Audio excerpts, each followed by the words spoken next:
Hello बच्चों, let's read out the question first.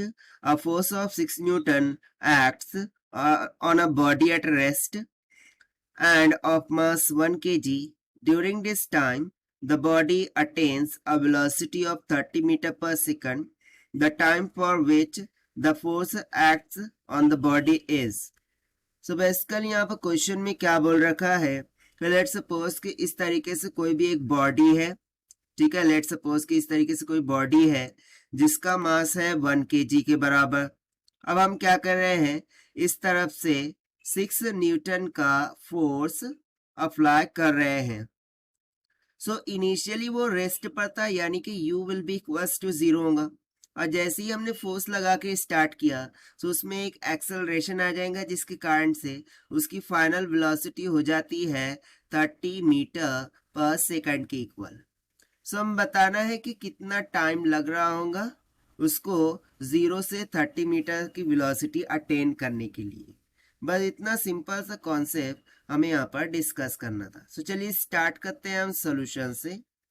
But before of it let's talk about the key concept which we are going to use here for this question. So Newton second law से हम सबसे पहले use करेंगे F is equals to mass into acceleration. इसके द्वारा हम acceleration को find कर लेंगे और उसके बाद first equation of motion that is v is equals to u plus at का यूज करके हम टाइम को कैलकुलेट कर लेंगे। सो बस इसी कॉन्सेप्ट का हम यहाँ पर यूज करेंगे। ओके, तो सबसे पहले तो मैं force is equals to mass into acceleration लगाऊंगा। अकॉर्डिंग टू क्वेश्चन मास हमें दे रखा है 1 kg के बराबर। एक्सेलरेशन मुझे फाइंड आउट करना है।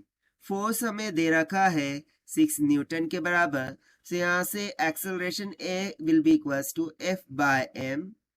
This is equals to force है 6 न्यूटन डिवाइडेड बाय मास है 1 kg। सो न्यूटन पर kg ये इसका क्या हो जाएगा, मीटर पर सेकंड स्क्वायर।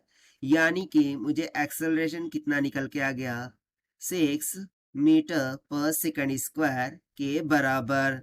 ना देखिए यहाँ पर हमें एक्सेलरेशन पता चल गया है, तो simply by using the equation of motion, जो कि फर्स्ट इक्वेशन ऑफ मोशन है, v is equals to u plus at लिख देंगे। सो यहाँ से मुझे time t will be equals to क्या मिल जाएगा, v माइनस का u divided by a। This is equals to final velocity है 30 माइनस इनिशियल थी 0 डिवाइडेड बाय एक्सेलरेशन आया है 6। सो 6 पंजू 30, यानी कि मुझे टाइम कितना निकल के आ जाएगा, 5 सेकंड के बराबर। और यही हो जाएगा हमारा आंसर फॉर दिस क्वेश्चन, जिसको हमने फाइंड आउट किया है by using the concept that is second law of motion.